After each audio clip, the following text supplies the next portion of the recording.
Olá, senhores. Estamos aí com a resolução, então, de um exercício de ótica relacionado à reflexão total, né? Que vai falar o seguinte para nós, olha só. Uma pedra preciosa cônica de 15 milímetros de altura e índice de refração igual a 1,25 possui um pequeno ponto defeituoso sob o eixo do cone a 7,5 milímetros da sua base, ou seja, bem no ponto médio da altura, né, desse prisma. Para esconder esse ponto de quem olha de cima, então se a gente se posicionar o olhar aqui, ó, nesta parte aqui, olhando de cima, né, um ourives deposita um pequeno círculo de ouro na superfície. Então aqui, ó, se vocês olharem na figura em 3D aqui, esse disco aqui é um disco de ouro, que é aquele traço amarelo que eu coloquei na figura planificada, né, segunda de 2 dimensões apenas. A pedra preciosa está incrustada numa joia de forma que sua área lateral não esteja visível. Então ele quer dizer o seguinte, não tem degrau, né, entre a parte da joia e a parte do ouro aqui. Qual deve ser o menor raio R em milímetros do círculo do ouro depositado pelo ourives? Então ele quer saber isso daqui, ó. Vou colocar até na cor verde para nós aqui. Ele quer saber qual deve ser esse raio, que tem tanto para o lado esquerdo como para o lado direito aqui no caso, né? E ele chama de R, em milímetros, para que quem olhar de cima não consiga ver esse ponto defeituoso. Aí você fala, Pião, como assim, né? Bom, é muito simples.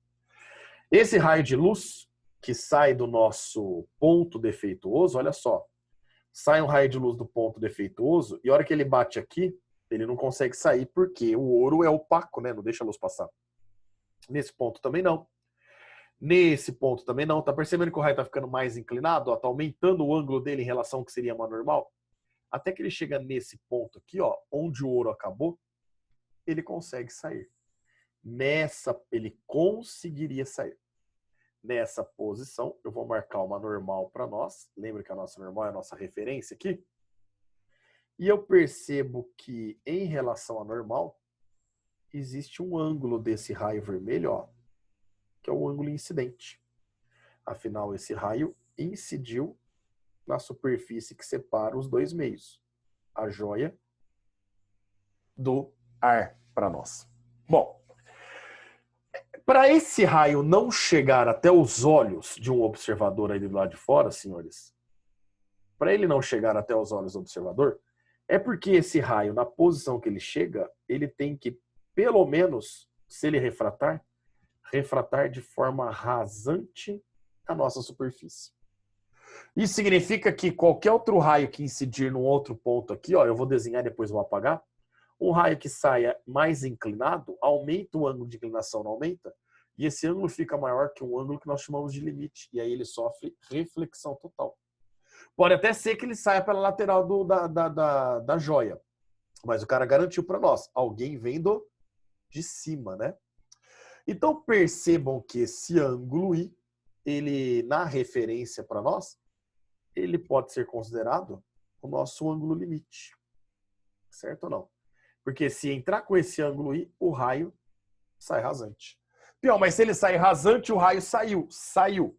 Mas aí o cara, para poder ver, ele teria que posicionar o olho dele na lateral dessa joia, né? E não olhando de cima, como o exercício cita para nós. Então é a partir dessa relação que nós vamos trabalhar agora. Vem cá. O R que ele quer, tá do lado direito também, né? Ele falou que é um disco, né, de ouro aí para nós. Então eu quero o R. Percebo que para isso nós vamos poder trabalhar com esse triângulo verde aqui, ó. Olha aqui pro tio, ó. Olha o triângulo verdezinho aqui, ó. Tá vendo?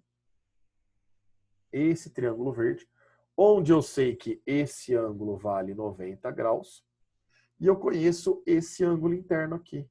Ué, Pião, quem que é esse ângulo aí? Esse ângulo, olha aqui pro tio. Olha a regra do Z do Zorro aqui para vocês, ó.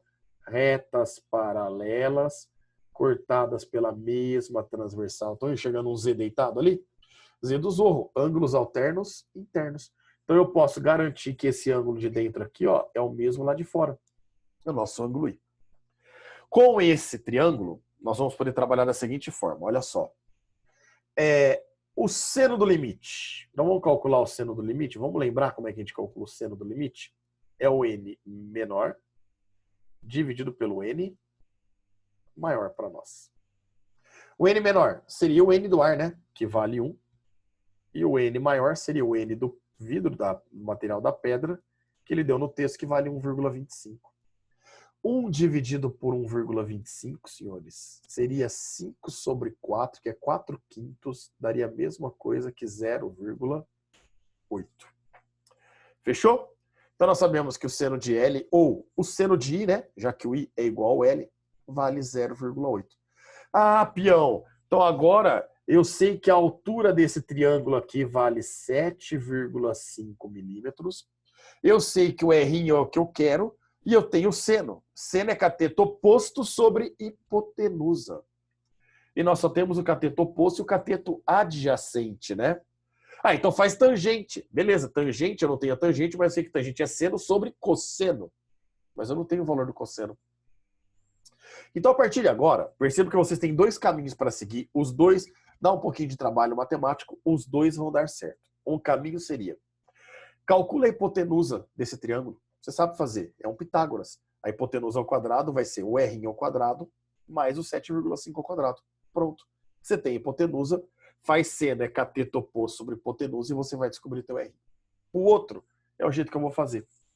Eu vou trabalhar com a fundamental. Lembra, ó, seno de L, no caso de I, né, ao quadrado, mais cosseno de I ao quadrado tem que ser igual a 1. Lembrando que esse 0,8, seno de L ou seno de I, como eles são ângulos iguais, tem o mesmo valor. Então vai ficar o seno de I, que é 0,8 ao quadrado, mais cosseno de I ao quadrado, tudo isso igual a 1. O 0,8 que está positivo passa para o outro lado negativo, né? Então vai ficar 1 menos 0,8 ao quadrado, né? Que dá 0,64, na verdade. Então, ó, o 0,8 ao quadrado, que está positivo, vai passar para o outro lado negativo. E esse 0,8 ao quadrado é 0,64. Então, nós vamos descobrir que o cosseno ao quadrado de I vale 0,36. E que, portanto, tirando raiz quadrada, a gente descobre que o cosseno de I vale 0,6. Pronto, meninos. Acabou o exercício.